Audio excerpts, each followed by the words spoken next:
आप में से अक्सर लोगों को एफबीआर की तरफ से कभी ना कभी मैसेज आया होगा या आप लोगों ने सुन रखा होगा कि कई लोगों को एफबीआर मैसेज भेजती है। मुझसे बहुत ज़्यादा लोग मैसेज करके पूछते हैं और मुझे अपने मैसेजेस जो उनको एफबीआर की तरफ से रिसीव होते हैं के स्क्रीनशॉट्स भी भेजते हैं और पूछते हैं कि हमें ये एफबीआर की तरफ से मैसेज आया है तो अब हमें क्या करना है। तो आज की इस वीडियो में मैं आपको बताऊंगा कि एफबीआर जब आपको मैसेज भेजे तो आपने क्या करना है और क्या नहीं करना। कौन सी ऐसी 5 बड़ी गलतियां हैं जो अक्सर लोग करते हैं और बाद में उनको मुश्किलात फेस करनी पड़ती हैं, नुकसान उठाना पड़ता है। तो मैं ये चाहता हूं कि आप इस वीडियो को मुकम्मल देखें और जो इस वीडियो में मैं 5 ऐसी गलतियां आपको बताने जा रहा हूं जो बहुत सारे लोग करते हैं, आप उसको अवॉइड करें उस सूरत में जब आपको एफबीआर की तरफ से मैसेज आता है। तो चलिए बढ़ते हैं, वीडियो को शुरू करते हैं। अस्सलाम वालेकुम, मेरा नाम खालिद बारी है, मैं एडवोकेट हाई कोर्ट हूँ। मेरी सर्विसेज हासिल करने के लिए आप नीचे दिए गए व्हाट्सएप नंबर पे मैसेज करके रब्ता कर सकते हैं। सबसे जो पहली गलती, आम गलती जो बहुत सारे लोग करते हैं वो ये कि मैसेज एफबीआर का आ जाता है और उसको देख के घबरा तो जाते हैं लेकिन उस पे कुछ करते नहीं है, कोई एक्शन नहीं लेते, यानी कि टेंशन ले लेते हैं लेकिन जो उसका हल निकालना चाहिए वो नहीं करते। उसका रिजल्ट ये होता है कि उसको वो इग्नोर कर देते हैं और message as it is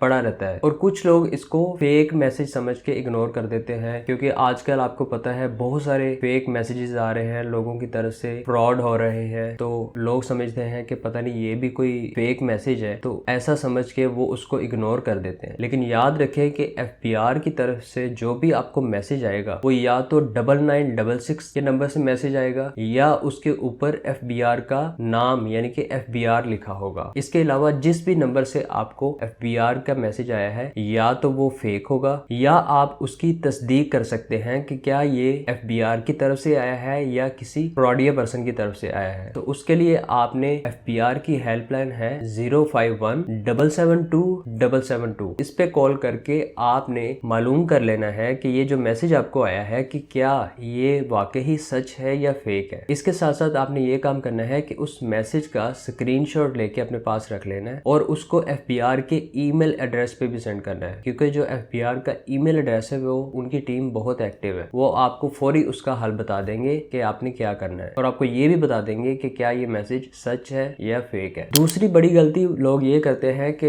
panic होके जिस नंबर से मैसेज आया होता है उस नंबर पे कॉल कर देते हैं या रिप्लाई में मैसेज कर देते हैं, या अगर वो किसी फ्रॉडिया की तरफ से कोई फेक मैसेज आया हो और उसमें कोई लिंक दिया गया हो तो उस लिंक पे क्लिक कर देते हैं, जिसका भी नुकसान ये होता है कि आपकी पर्सनल इंफॉर्मेशन जो फेक पर्सन आपको मैसेज कर रहा है उस तक पहुंच जाती है, वो फिर आपकी इंफॉर्मेशन को मिसयूज करता है। याद रखें कि एफबीआर कभी भी आपको मैसेज करके कोई कोड वगैरह नहीं मांगता, ना ही आपका सीएनएसी नंबर मांगता है। एफबीआर की तरफ से जब भी आपको कोई मैसेज आता है वो आपको आपके ही मुतालिक इंफॉर्मेशन प्रोवाइड करता है। जो फ्रॉडी होते हैं वो आपको मैसेज करके आपसे इंफॉर्मेशन निकलवा लेते हैं और उसको बाद में गलत मकासद के लिए इस्तेमाल करते हैं और आपको नुकसान पहुंचाते हैं। इसके लिए फिर मैं आपको वही एडवाइस दूंगा कि आप एफबीआर की हेल्पलाइन या ईमेल एड्रेस पे राब्ता करके उनसे मैसेज की ऑथेंटिसिटी का मालूम कर सकते हैं। तीसरी जो गलती बहुत लोग करते हैं वो ये है कि मैसेज आने के बाद फेक कंसल्टेंट के पास भाग जाते हैं, वो घबरा जाते हैं कि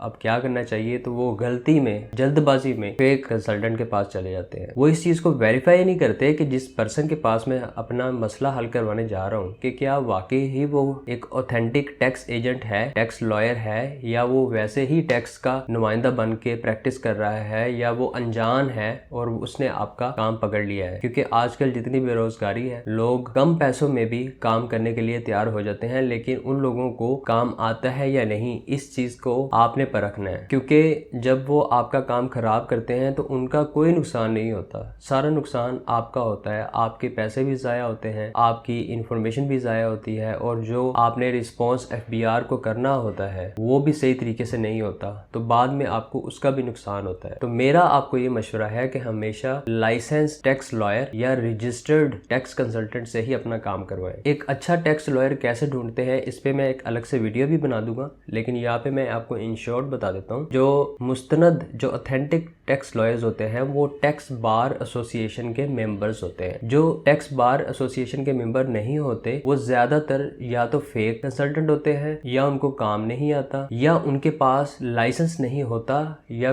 क्वालिफिकेशन नहीं होती और वो बगैर लाइसेंस और क्वालिफिकेशन के प्रैक्टिस कर रहे होते हैं। तो हमेशा ऑथेंटिक पर्सन से ही राब्ता करके अपने मसले को हल करवाएं, जल्दबाजी में फेक कंसल्टेंट के पास ना जाएं। फोर्थ गलती, वो लोग जो ऑलरेडी एफबीआर में रजिस्टर्ड हैं, फाइलर हैं, और उनको कोई नोटिस आ जाता है, यानी कि एफबीआर की तरफ से मैसेज आता है और वो उस मैसेज को इग्नोर कर देते हैं या वो समझने की कोशिश ही नहीं करते कि एफबीआर ने उनको मैसेज असल में किया क्या है। हो सकता है उसका आसान हल हो, जैसा कि अगर वो अपने एफबीआर पोर्टल पे जाएं, लॉगिन करें और वहां पे इनबॉक्स में जाके देख लें कि एफबीआर ने असल में मैसेज क्या किया है। तो ज्यादातर जो मैसेजेस एफबीआर की तरफ से आए होते हैं वो रिटर्न फाइलिंग से रिलेटेड होते हैं। तो उसमें वो एफबीआर कह रहा होता है कि आप फलां साल की रिटर्न फाइल करवाएं। तो आपने जस्ट ये काम करवाना होता है कि अपनी उस साल की, जिस साल की रिटर्न एफबीआर ने मांगी है, उस साल का डाटा आपने एफबीआर को प्रोवाइड कर देना होता है। That's it. बहुत रेयर केसेस होते हैं, बहुत कम चांसेस होते हैं कि इसके अलावा एफबीआर आपको कोई नोटिस भेजती है। तो जब आप अपने आईआरएस पोर्टल पे लॉगिन करते हैं या आप ऑथेंटिक लाइसेंस्ड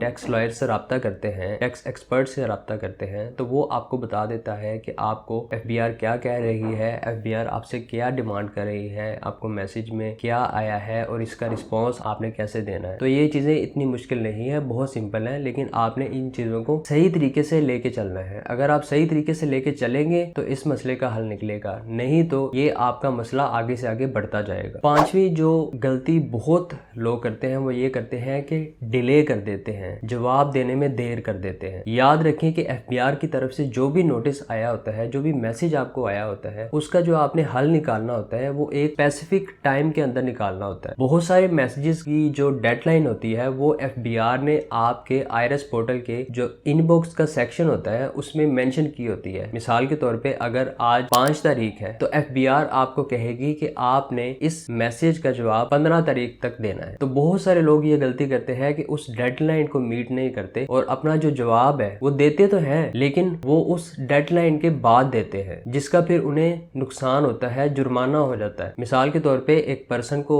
रिटर्न फाइल करने का नोटिस आया और उसने अपनी रिटर्न फाइल करनी थी और उसका मामला हल हो जाना, लेकिन उसने रिटर्न फाइल की लेकिन डेडलाइन के बाद, तो उसको ये नुकसान हुआ कि उसको 50,000 रुपए जुर्माना भरना पड़ गया। तो आपने हमेशा इस चीज को प्रायोरिटी पे रखना है कि जब भी एफबीआर की तरफ से आपको मैसेज आए तो आपने एज अर्ली एज पॉसिबल जल्द अज जल्द एफबीआर को उसका रिस्पॉन्स करना है, उस चीज का हल निकालना है जो एफबीआर ने आपको कही है। अगर आपको एफबीआर की तरफ से मैसेज आया है या कभी भी एफबीआर की तरफ से मैसेज आए और आपको समझ न लगे कि आपको क्या करना है, तो आपको घबराने की जरूरत नहीं है। आप नीचे दिए गए मेरे व्हाट्सएप नंबर पे मैसेज करके राब्ता करें, मेरी टीम आपका जो भी उस मैसेज का हल होगा वो निकाल के आपको देगी। इसके अलावा अगर आप रिटर्न फाइल करवाना चाहते हैं या फाइलर बनना चाहते हैं तो तब भी आप इसी व्हाट्सएप पे राब्ता कर सकते हैं। वीडियो पसंद आई हो तो लाइक एंड शेयर जरूर कीजिएगा, चैनल को सब्सक्राइब कर लें ताकि मेरी आने वाली वीडियोस आप तक पहुंचती रहे। मिलते हैं अगली वीडियो में। Thank you so much. Allah Hafiz.